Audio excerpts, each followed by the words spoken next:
welcome to the Newsec Sunday Guardian Roundtable. Well, today we're going to be having a conversation regarding the impact that COVID has had on us, on not just the country, but in terms of the economy, in terms of the management, in terms of the governance story, and of course, a little bit in terms of, how China has seen an opportunity and is, coming to our borders. How have we handled that threat? So overall, the impact of COVID on various facets of our life. Joining me for this conversation is Dr. Subramaniam Swamy, and of course, Dr. Sanjay Baru. In fact, Dr. Baru is out with his new book also, India's Spa Elite. Recently, he's been in the news for that also. I'll begin with you first, Sanjay. The impact. How do we see the economy recovering? Because the first step would be, I think, to get us all out of lockdown and into a vaccinated state. That's not happening very soon, is it?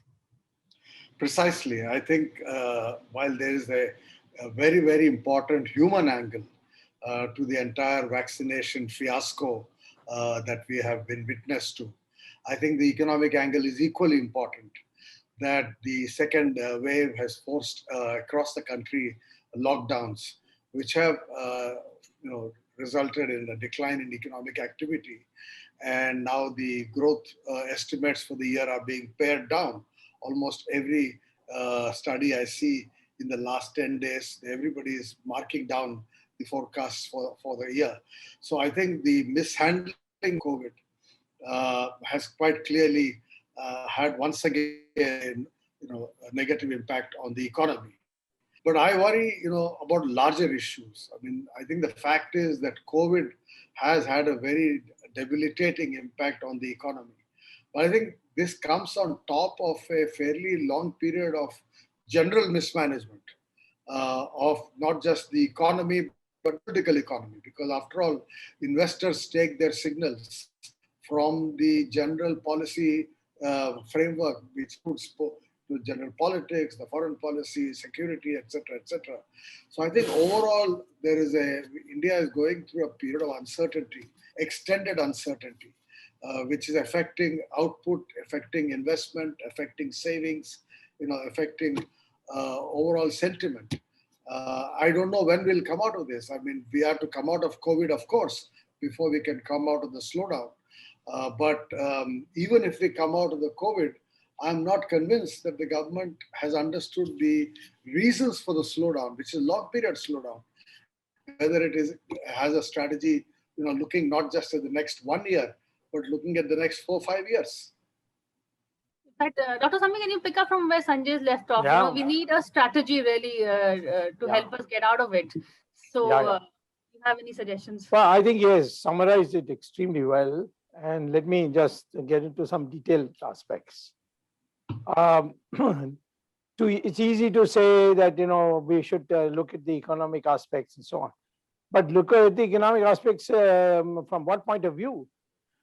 If it's the same stale point of view which was there from 2016 downwards, if you see the GDP growth rate graph of the official publication, I'm not talking about my corrections on index numbers and so on. It has been declining, and the last quarter, that is 2020, January 1 to 31st March, which is before the corona almost, on 25th, he declared lockdown. So it's almost, the first quarter was outside the lockdown and the corona effect. And that was 3.1% on an annual basis for that quarter.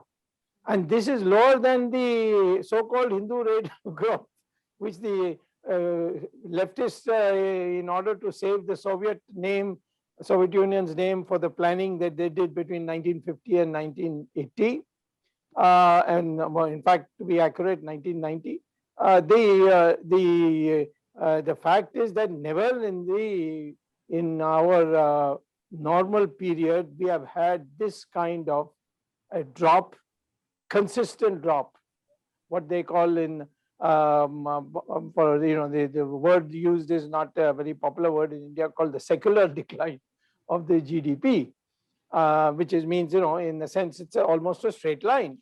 So what is it that happened? Now, in a crude analysis of the thing, a growth rate is determined by the rate of investment divided by the capital incremental capital output ratio. I mean, that everybody knows. It's and the incremental capital output ratio for a country like India should be not more than 3. That is, you put in 3 rupees investment, you'll get 1 rupee every year from that investment. So the less is the number, the more efficient this economy is, because 3 rupees you have to put in to get 1 rupee per year. Japan for many years had 1.8. So what is it? It is not 3.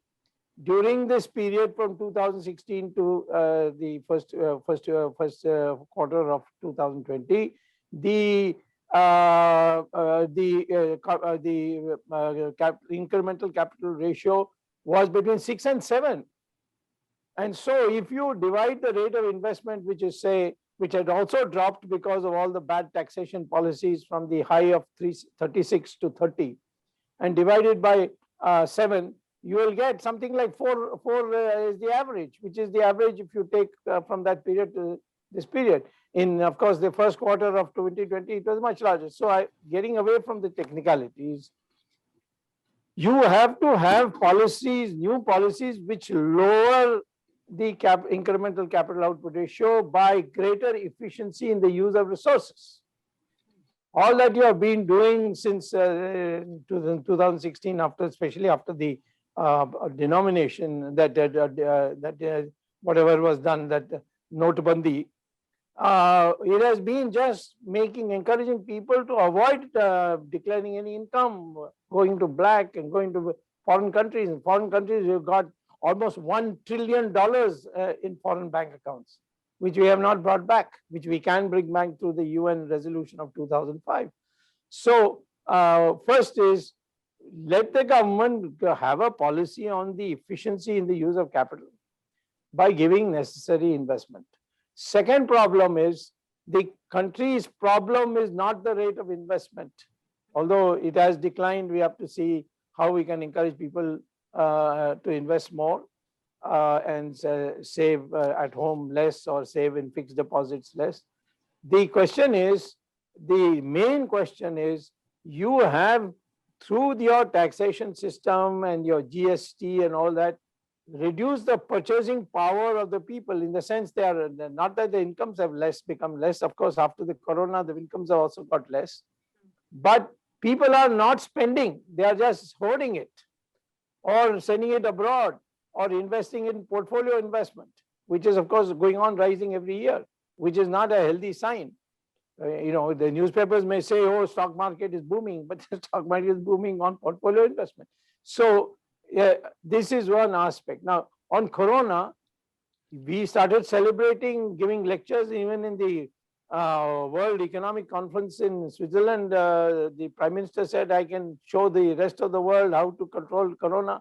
And within a month, everything has gone kaput. So in that process, we are now finding the most important thing, that the utter shortage of vaccines, not only more how much we produce, but how much actually gets distributed. We have produced 8 crore vaccines, but only 5 crores have been actually distributed. So somewhere that problem is also there. So in the beginning, we put all our faith in that British, the Oxford, and that the Swedish, and so fortunately, I was in that committee, and I made a big furor about the fact that after talking about Atmanirbharta, you are not using the Covaxin. And then in the night, to the credit of the Prime Minister, he called a meeting and got it cleared. So because of Covaxin, we are to some extent saved, but Covaxin was given hardly anything to produce. And now, of course, within another 6 months, Covaxin will be producing large amounts. And I don't think that this vaccination problem is going to be a very large after September, October. But till then, how many people are going to lose lives because they couldn't get oxygen so this is all management. Economy is also management. You don't know how to manage your resources. You don't know the difference between demand and supply. Even all these, what is the steroids that they gave, or whatever it was called, a stimulus package, there's all you can see is only for the supply. Demand is putting money into the hands of the people. Okay. If he's Let me- unemployed, all the more reason, just print notes and put it in. Printing notes is not bad when there's a demand shortage. So, and then finally, I think it's very sad what we are doing with China. They are just lording it over. China, Dr. Swami, I'll come back to you. Let me just get Alright. Dr. Baru once on the economy also. All right. You know, both of you have had conversations with separately. You both have been debunking this V-shaped recovery. I think even in October when it was first told to us, in that I think you both agree. So what, Dr. Baru, you know, Dr. Swami has given some steps. What are your steps for a recovery, given the fact that I think it's going to take a few more months for economic activity really to kickstart again? As I said, I think as Dr. Swami just said, there is a management problem. There is a problem of confidence. The fact is, the confidence is low. And, I'm a student of, macroeconomics, and basics in macroeconomic theory is that people's both saving, investment, and consumption are all shaped by expectation. And expectations play an extremely important role in stimulating demand. Dr. Swami is right to have said that a lot of the policy initiatives have been on the supply side, not enough on the demand side. But on the demand side, there are two things. One, there is the fiscal policy. I mean, you can stimulate demand by simply putting money in the hands of people. But suppose after you put money in the hands of people, they don't spend it. What happens? The problem there is that future expectations are such, and not just expectations about future growth, but expectations at a micro level of individual well-being, about likely healthcare costs in the future, likely chances of unemployment, likely chance of children not getting jobs. The range of uncertainty that the book in which Dr. Swami has an essay, which I mentioned once before, on the post-economy. I had an essay on the political economy of uncertainty.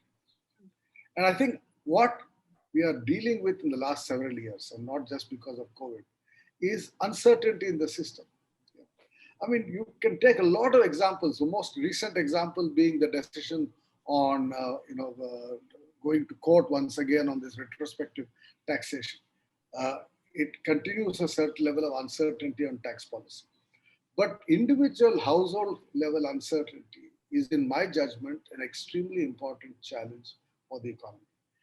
And their management is key. People, if they're confident that you have in government a group of people who understand the nature of the problem, are capable of handling this problem, and have faith in your managerial skills, they will expect that tomorrow will be better than today.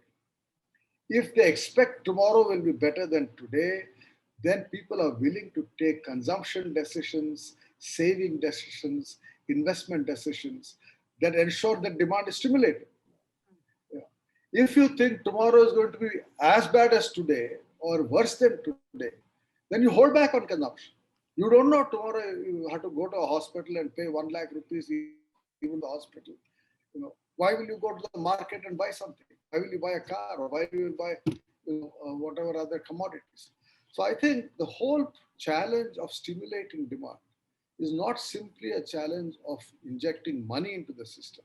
And I think a lot of kind of discussion among economists focuses on fiscal policy or monetary policy. But I think there's a larger challenge of management and reinstating confidence in the ability of the government to actually manage the economy. And I think that is what has been dented. I mean, it's not just overnight, it's not just because of COVID, as I keep saying. We've seen over a fairly long period of time a slowdown. And that slowdown is because of increased lack of confidence. Dr. Swami has referred to the flight of capital. There is a lot of flight of capital happening, not simply people want to take money out of India and put it in Swiss banks. No. That is the old form of flight of capital. The new form of flight of capital is FDI abroad by Indian companies. Yes. And Indians spending more on foreign education. The amount of money being spent on children's education abroad in the last 6 years, we have data now, has increased by more than 10 times in 6 years.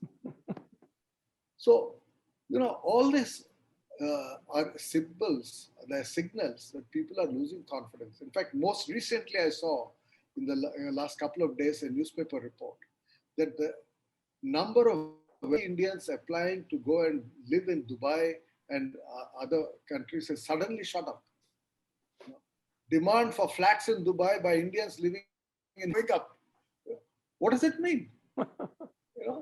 And Dubai now, because Singapore has reduced visas for Indians, and Singapore has become strict with Indians. So therefore, in the last 10 years, everybody is going to Singapore. Now everybody wants to go to Dubai. So the rich are leaving. Dr. Swami, is today going to be, tomorrow going to be worse in terms of the economics of it all? Do we need to worry more, or is there some hope in the horizon? See, first of all, I was to compliment Sanjay Baru for focusing on this expectation. It's a very crucial aspect of planning. And why is it that people don't have faith about the future? Because your failed model is still continuing. I mean, you see, people get, if somebody were to come to tell me, listen, you don't know anything about zoology, I'll certainly say, yes, I know nothing about zoology, biology, so many other things, But if I say the Prime Minister doesn't know any economics, people get very upset with me. Why are you defaming him? When he said that he will double the GDP in 5 years to $5 trillion, everybody was clapping, and all these magazines and newspapers and TVs are going, not News X, but going, I don't know whether that's a compliment or not in these days. Whether to agree or disagree. Doubling of your GDP would involve 14.4% per year growth rate. It's easy to calculate. I even sent to the Prime Minister a worksheet to show him that this is so. But he continued saying it. Everybody, $5 trillion, $5 trillion. What is new? People, he had a point, and I will not agree entirely with it, but I will partially. You put money into the hands of people and they don't spend it, then you're defeated. That's true. But when a starving, these workers who are walking on the road, if you put money into their hands, they'll definitely go to the restaurant on the way and eat some food. Yeah, that's right. So, and if you start building a road on printed notes, and Gadkari can build any number of roads, he's a tremendous super master on that, it will generate employment. In housing which has collapsed, you should have subsidized the wage bill of the builders. The houses were growing. In depression, the houses grew in a big way. In fact, even in the collapse of the 2009 economies of the Western world was due to the fact that the housing had started going down because there was too much money into the housing sector. Today, the problem is that you pick the areas where you want, so somewhere for the middle class, you tell them we'll abolish income tax. It's such a small piffling amount, such harassment. You don't know the amount of notices anybody gets. I get it because I have a wife who's terrific in being a Parsi. They are very, terrific in accounts. And so, it's been for all over the years, Mrs. Gandhi investigated my tax account, Vajpayee investigated the tax account, Mr. Amit Shah's investigation came up with nothing because I have a Parsi wife who every penny, even the pocket money she gives me, she takes accounts of that. So, so I'm telling you that Indians are very, very conscious of the money they get. And they're insecure about the future. They've been, after all, we have been through the Mughal rule and the British rule, and there's a certain amount of built-in insecurities. And suddenly you have a collapse. So I will re-emphasize in a different way what Sanjay Baru said. The expectation has come only by new economics. but Prime Minister doesn't know economics. And he doesn't like people who know economics because maybe they will independently shine and become the new builders of Indian economy. So he gets all these dummies to come and advise him. And they are too scared to tell him the truth. I know at least one economic advisor who says, I am scared of my, being not only thrown out of my job, but actually kicked out publicly. So I don't put it out. Then he goes to the PMO, which tells him exactly the budget is being formed by the PMO. And rubber stamp is put in the finance ministry. So in this kind of atmosphere, how can anybody have developed confidence that the future will be different from today? What is the new policy that you have put before the public? Zero, none of it. And so therefore, I agree with him. Expectation is a major block in our future growth. And that's why over the years, it has been coming down year after year after year.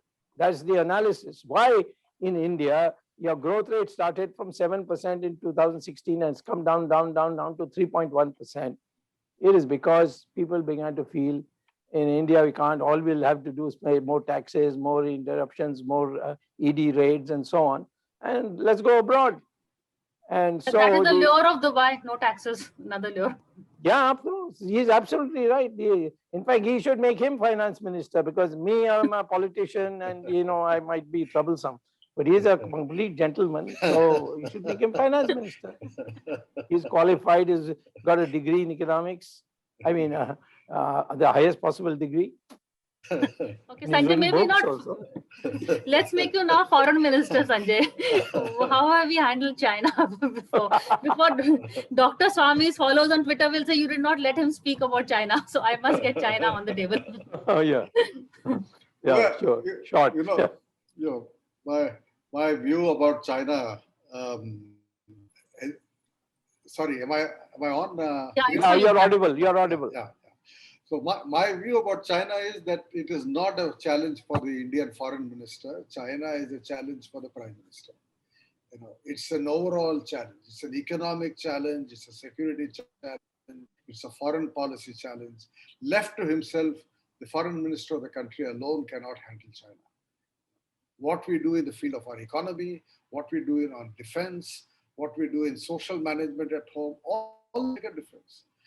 I have been reading stuff which tells me that in the Chinese media, the general assessment now is that they thought Narendra Modi was going to be a tough prime minister and take India forward, and their assessment now is that he's a paper. And the Chinese like these phrases, so they use the phrase "paper tiger." In the past, they've used it for other political leaders, and today they're using it for Narendra Modi. And they think that, he is not in a position to challenge China. And part of the reason China has become more aggressive is there an increased level of confidence in China that the current Indian leadership is not in a position to challenge them. It's one thing to your military do maneuvers on the border and capture a couple of heights when they capture something. Those things, Indian army is extremely well trained and we can depend on them to do the thing at the border. But that's not the real challenge from China. It's not really about border management. China challenge is about overall national strategic policy, which includes economic policy, which includes foreign policy, but it also includes domestic management.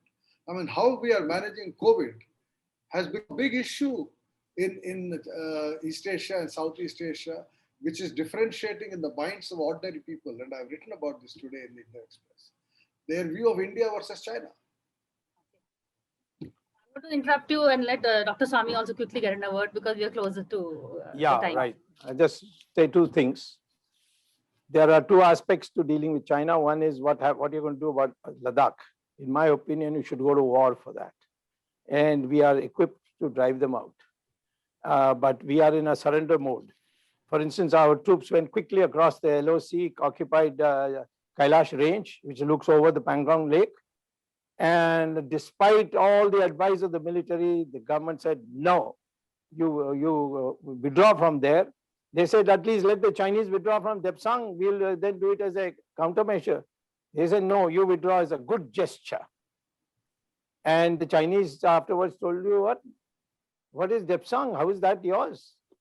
And they are sitting in occupation. Now they're more calm. Now they build cantonments. I'm telling you, there's another war heading. So prepare for fighting this, and we can fight it. We have got much better advantage. Their supply lines are very long. Our battlefields are all flat, and the Chinese come on that, we'll beat them up. Even in fisticuffs, we beat them. 20 died, but there at least 40 died. One Chinese defector to United States says 113 died. So I'm saying that's a short run.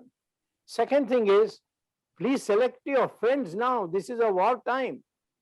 You can't be friends with everybody. We are friends with Russia, but Russia is not Soviet Union. It's a very small part of Soviet Union. Furthermore, Russia is a junior partner of China, universally acknowledged. I have documented it in my new book, Himalayan Challenge. And they will only do what the Chinese want. And you are buying equipment from it which has got Chinese electronics, and you expect the Americans to say, no, you can have our equipment and their equipment, and let their engineers come here to service your S400, and we will send ours to service whatever we send you. No, that's not going to happen, because the Chinese will spy on them. Chinese are already all over our country with their companies. So I would say you have to make a long run decision that for the time being, as almost like it is like World War II, we are going to make allies, and the only ally we can have is the United States. And the United States is a tough customer. They won't give you anything for free. So learn to give and take. And on that basis, you can finish off the Chinese, who Baru said correctly, they have assessed you. You are not fit to be a global power. And that Modi is only in atmospherics. He's not on substance. And he should be shown for what we showed Jawaharlal Nehru to be. That's the Chinese determination. Even today, the Chinese Prime Minister has not said China is an aggressor. In Ladakh, has he said it? He said, koi aaya nahi, koi gaya nahi. So it suits the Chinese. So the Chinese made an assessment, and they are acting according to it. And I think we are in very bad times as far as India-China relations are concerned. Thank you, both of you, for a very candid conversation on two very hot topics, the economy and China. And hope to get you back on other topics as well. But thank you both for this conversation. Thank you. Thank you. Thank you, Priya.